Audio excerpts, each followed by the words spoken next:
Joe Zekas from NorthfieldBuzz. I'm here at NAMI with Looking Left to Right.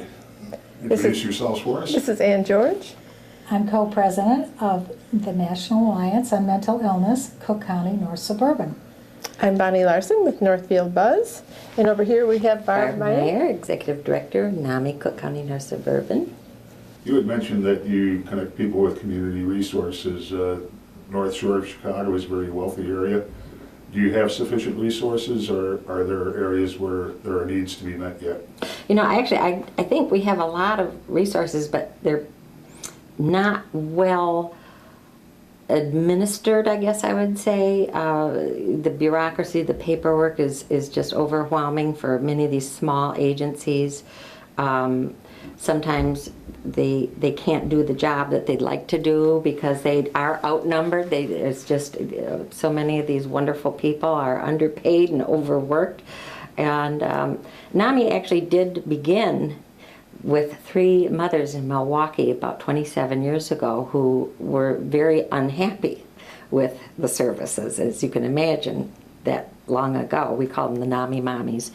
So, but our roots were based in saying that's enough. We've had it. We've had it with being blamed for a child's illness. That's a very, very painful thing for a parent to be told. Which there were terms, clinical terms, schizophrenic mother, meaning a mother who caused a child to get schizophrenia. Icebox mother would be a mother who caused a child to get autism. We know now that that's just ridiculous. It's akin to using leeches to bleeding people. But so our role as a watchdog group is very important to us. So we have an interesting relationship with the professionals. We want to support the good ones and do everything we can to help them, but we're also not going to be silent when we see less than good solid services. But I guess the straight answer to your question is there absolutely are not enough services, but more, I would say more, there's not the right services. There's many services, but many of them are just not what is needed. And NAMI has the research to show, and we continually are bringing new programs that the professionals are grateful to have. And if you have a mentally ill relative, what's the most important thing you should focus on? It's kind of a tough question. I would say supporting that mentally ill relative by educating yourself and excellent self-care.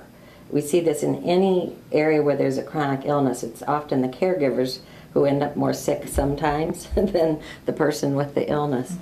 But again, education, education, education. And we know that you don't make your relative ill by bad parenting or whatever, but we do know that there are many things that you're doing that might not be helping. And in our, for example, course Family to Family or NAMI Basics for parents of children and adolescents, the units on coping skills, communication skills, interpersonal relationship, problem solving is a stellar unit where we teach people how to sift through and pick one problem, and then the whole group solves the problem together, because any family with any kind of chronic illness, problems spiral out of control, and you have to find a way to stop it.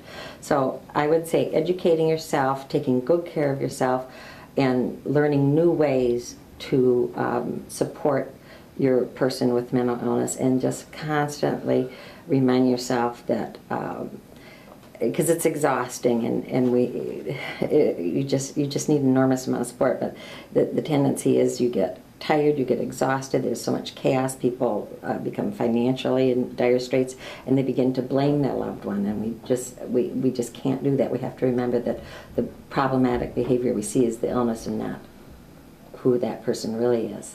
So getting them the best treatment team.